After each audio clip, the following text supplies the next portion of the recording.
पिछले एपिसोड का link description box में दे दिया गया है। आज की कहानी की शुरुआत जीतू भैया की क्लास से शुरू होती है, जहाँ पर जीतू भैया करंट इलेक्ट्रिसिटी चैप्टर के क्वेश्चन आंसर सॉल्व करा रहे होते हैं। तभी जीतू भैया कहते हैं कि संडे शाम वाली एक्स्ट्रा क्लास अब से संडे सुबह 10 बजे लगेगी। तभी उदय मजाक करते हुए कहता है कि क्यों भैया, शाम को डेट पर जा रहे हो क्या? मगर यह सुनकर जीतू भैया क्लास खत्म होने पर गुस्से में वहाँ से चले जाते हैं।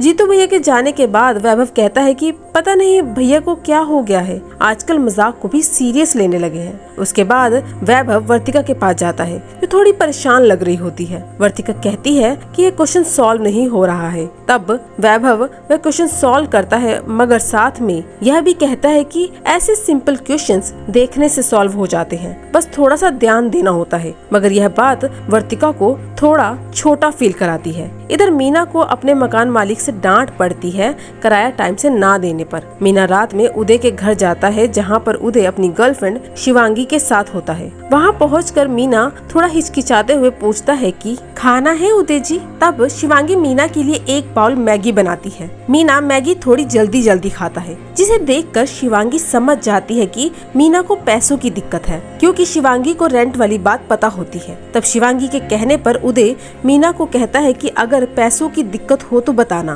मगर मीना बोलता है कि पैसों की कोई दिक्कत नहीं है। उदय मीना की प्रॉब्लम वैभव को भी बताता है। तब उदय और वैभव इनडायरेक्टली पैसे देने की कोशिश करते हैं, मगर मीना समझ नहीं पाता। एक तरफ जीतू भैया एक पॉडकास्ट जिसका नाम है जीत की तैयारी में इंटरव्यू देते हैं। तभी इंटरव्यूअर पूछता है कि कोटा में पढ़ाई का माहौल बहुत सीरियस है, कुछ बच्चे इससे मोटिवेट होते हैं तो कुछ डिमोटिवेट हो जाते हैं, कुछ रैंक ले आते हैं तो कुछ का तो कॉन्फिडेंस ही खत्म हो जाता है, यहाँ तक कि कुछ गलत कदम भी उठा लेते हैं। इस सवाल का जवाब जीतू भैया यह कहकर देते हैं कि मुझे लगता है कि बच्चे बहुत मेहनत करते हैं रैंक्स के लिए, और जब उन्हें रैंक मिलता है तब वे सेलिब्रेशन डिजर्व करते हैं। मगर जिनका सिलेक्शन नहीं होता वो फेलियर नहीं है, क्योंकि आईआईटी में लिमिटेड सीट्स हैं, इसलिए सबको एडमिशन नहीं मिलता। इसलिए सक्सेसफुल सिलेक्शन के साथ साथ हमें सक्सेसफुल प्रिपरेशन को भी सेलिब्रेट करना चाहिए। जीत की तैयारी नहीं बल्कि तैयारी ही जीत है। इधर उदय और वैभव सीधा मीना के घर जाते हैं और उसे डायरेक्टली पैसे देने की कोशिश करते हैं,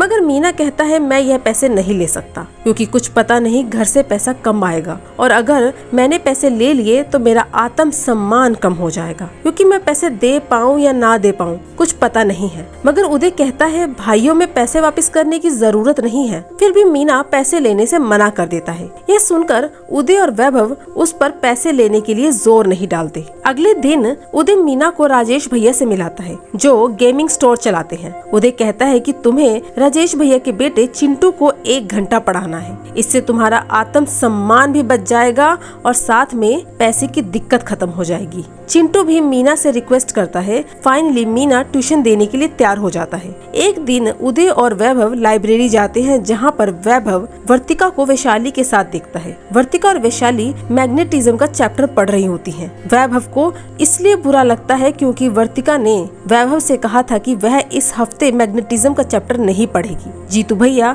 अपने टीचर से मिलने जाते हैं, जहाँ पर वे कहते हैं कि वह केमिस्ट्री टीचर ढूंढ रहे हैं। वह टीचर कहता है कि मैं पूजा से बात करूंगा। इधर वैभव और वर्तिका डेट पर जाते हैं। वापस वर्तिका को घर छोड़ते वक्त वैभव कहता है चलो साथ में मैग्नेटिज्म का चैप्टर शुरू करते हैं, मगर वर्तिका नेक्स्ट वीक कहकर टाल देती है। तब वैभव वैशाली के बारे में पूछता है, मगर वर्तिका कुछ नहीं बोलती। तब वैभव कहता है कि मुझे लगा वैशाली की फिजिक्स मुझसे ज्यादा अच्छी होगी, तभी तुम उससे पढ़ रही हो। तब वर्तिका सिर्फ इतना कहती है कि तुम नहीं समझ पाओगे। इधर मीना ट्यूशंस पढ़ाना शुरू कर देता है और उसे पहली इनकम भी मिलती है। तभी एक और लड़के को पढ़ाने का ऑफर मिलता है। पैसों के लालच में वह अब 2 घंटे ट्यूशन देने लगता है, मगर उसका स्टडी टाइम कम हो जाता है। मगर चिंटू धीरे धीरे एक्स्ट्रा टाइम मांगने लगता है, जिससे मीना का स्टडी शेड्यूल पूरी तरह खराब हो जाता है और इंस्टीट्यूशंस भी मिस करने लगता है। इधर वैभव को शिवांगी समझाती है कि जब तुम वर्तिका को पढ़ाते हो तो उसे वीक फील कराते हो और उसके साथ रूड हो जाते हो, इसलिए वह तुमसे नाराज है। वैभव वर्तिका से माफी मांगता है। फाइनली दोनों में सुलह हो जाती है, मगर वर्तिका कहती है कि पढ़ाई अलग अलग करे तो बेहतर है, मगर हम हमेशा साथ रहेंगे। इधर चिंटू मीना को कॉल करता है और कहता है कि अगर मुझे एक साथ 2 लड़कियां पसंद आ जाए तो मुझे क्या करना चाहिए। मीना A+ स्टूडेंट है। वह सीधा जीतू भैया के पास जाता है और चिंटू की प्रॉब्लम बताता है। तब जीतू भैया को पता लगता है कि मीना ट्यूशन दे रहा है। जीतू भैया उदय और वैभव को भी ऑफिस पे बुलाते हैं, जहाँ पर वह मीना को समझाता है कि इस वक्त ट्यूशन देने पर नहीं, अपनी पढ़ाई पर ध्यान दीजिए, क्योंकि यह मौके बार बार नहीं मिलते। जहाँ तक आत्म सम्मान की बात है, वह पैसे लेने से कम नहीं होगी, ठीक है? और पैसे मैं तेरे अकाउंट में डाल दूंगा। और चिंटू को कहो लड़कियों पर नहीं, पढ़ाई पर ध्यान दे। फाइनली मीना ट्यूशन छोड़कर अपनी स्टडी पर ध्यान देना शुरू करता है। तभी 2 स्टूडेंट्स आते हैं ऑफिस में, जो कहते हैं कि हमें मैथ्स समझ नहीं आ रहा। तब गगन सर कुछ फिजिक्स के चैप्टर के बारे में पूछते हैं। तब वे कहते हैं कि उन्हें फिजिक्स भी समझ नहीं आ रही। गगन सर मैथ्स पढ़ाते हैं। स्टूडेंट्स को वापस भेजने के बाद